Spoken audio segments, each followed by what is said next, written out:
안녕하세요. 집합건물분쟁연구소의 한재범 변호사입니다. 오늘은 아파트나 상가에서 자주 일어나는 골치 아픈 문제, 바로 관리비 체납에 대해서 한번 얘기해 볼까 해요.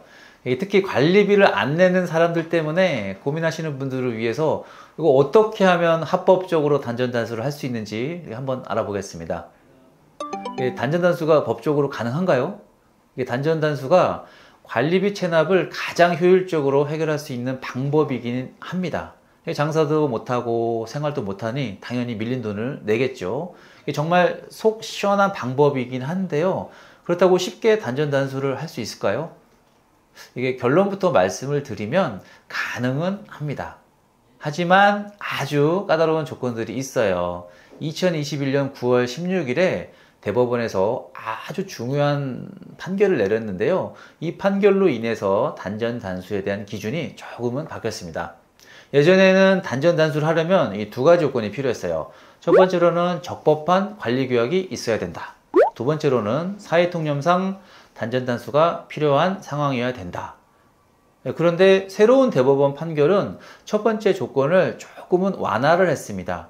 관리규약이 없거나 혹은 무효라고 밝혀진 경우에도 단전단수가 가능할 수 있다, 이렇게 봤어요. 그럼 이제 마음대로 단전단수 해도 되는 거 아닌가? 이렇게 생각할 수가 있는데 그건 또 아닙니다. 대법원은 단전단수를 하려면 몇 가지 사항들을 종합적으로 고려해야 한다고 했는데요.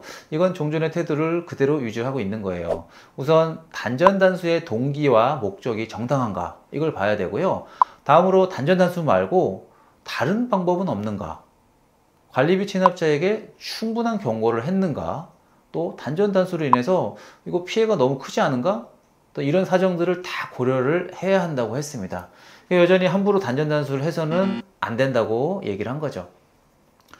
실제로 서울의 한 아파트에서 6개월 정도 관리비를 체납한 세대에 단전단수 조치를 내렸다가 소송까지 간 사례가 있었어요. 입주민은 관리사무소를 상대로 바로 소송을 제기를 했습니다. 관리규약이 없었거든요. 그래서 결국은 입주민이 승소를 하긴 했는데요. 관리규약 때문에 승소한 건 아니었어요. 법원은 이렇게 판단을 했어요.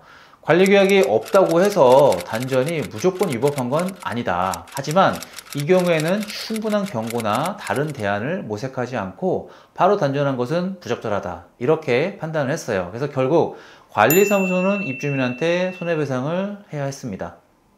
이게 좀 너무 복잡한가요?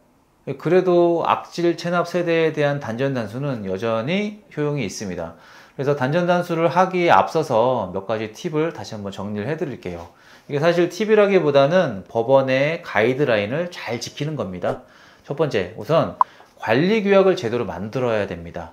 입주자와 면적의 각 75% 이상의 동의를 받아서 만든 관리규약이어야 됩니다. 두 번째로, 체납자한테 충분하게 경고를 줘야 됩니다. 전화나 문자, 내용 증명 등 기록이 남는 다양한 방법으로 하면 좋습니다. 세 번째, 단전단수 전에 다른 방법은 없는지 꼭 확인을 해 보셔야 됩니다. 예를 들어서 분할 납부 제한 같은 것도 좋은 방법 중 하나겠죠.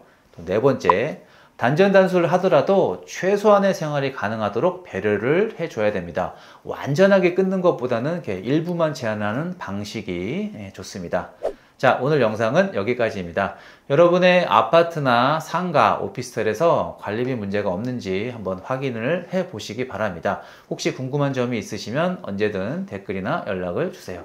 다음에 또 재미있는 주제로 찾아뵙겠습니다. 감사합니다.